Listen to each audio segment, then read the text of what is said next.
സൂര്യാസ്തമയത്തോടുകൂടി വിവിധ രോഗബാധിതരായ സർവ്വരോഗികളെയും അവൻ്റെ അടുക്കൽ കൊണ്ടുവന്നു. അവൻ ഓരോരുത്തരുടെയും മേൽ കൈവച്ച് അവരെ സൗഖ്യപ്പെടുത്തി. ഒരു രീതിയിൽ അല്ലെങ്കിൽ മറ്റൊരു രീതിയിൽ സൗഖ്യം ആഗ്രഹിക്കുന്നവരാണ് നമ്മളെല്ലാവരും. സൗഖ്യമെന്നാൽ രോഗമില്ലാത്ത അവസ്ഥയല്ല.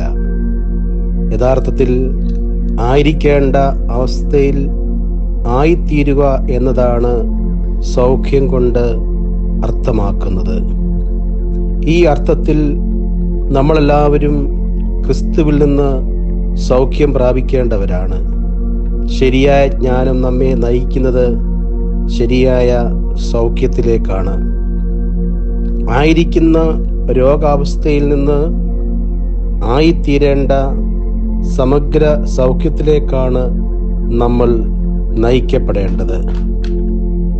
ക്രിസ്തുവിങ്കിൽ നിന്ന് യഥാർത്ഥ ജ്ഞാനം പ്രാപിപ്പാനും സൗഖ്യം പ്രാപിപ്പാനും നാം ഇന്ന് സന്നദ്ധരാണോ? നമ്മുടെ ഇന്നത്തെ പല മാതാപിതാക്കളും തങ്ങളുടെ കുഞ്ഞുങ്ങളെ ദൈവീയ ജ്ഞാനം നേടാൻ അനുവദിക്കാതെ ലോകത്തിൻ്റെ വിജ്ഞാന കൗതുകങ്ങൾക്ക് പിന്നാലെ അയക്കാനാണ് കൂടുതൽ താല്പര്യപ്പെടുന്നത്.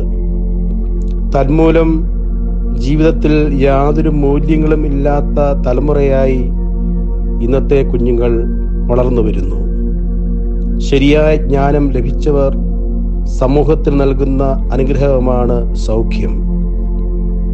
ഈ പരിശുദ്ധ നോമ്പിലൂടെ ഉയരത്തിൽ നിന്നുള്ള യഥാർത്ഥ ജ്ഞാനത്തെ പ്രാപിപ്പാനും തന്മൂലം യഥാർത്ഥ സൗഖ്യം പ്രാപിപ്പാനും നമുക്കിടയാകട്ടെ. നമുക്ക് പ്രാർത്ഥിക്കാം. കാരുണ്യവാനായ കർത്താവേ, തൻ്റെ അടുക്കിലേക്ക് ഓടിയെത്തിയവർക്ക് അവിടുന്ന് യഥാർത്ഥ ജ്ഞാനവും സൗഖ്യവും നൽകിയല്ലോ. ബലഹീനരായ അടിയങ്ങളും ഇതാ അവിടുത്തെ സന്നിധിയിലേക്ക് കടന്നു വരുന്നു. യഥാർത്ഥ ജ്ഞാനത്താൽ ഞങ്ങളെയും അവിടുന്ന് നിറയ്ക്കണമേ. ആമീൻ.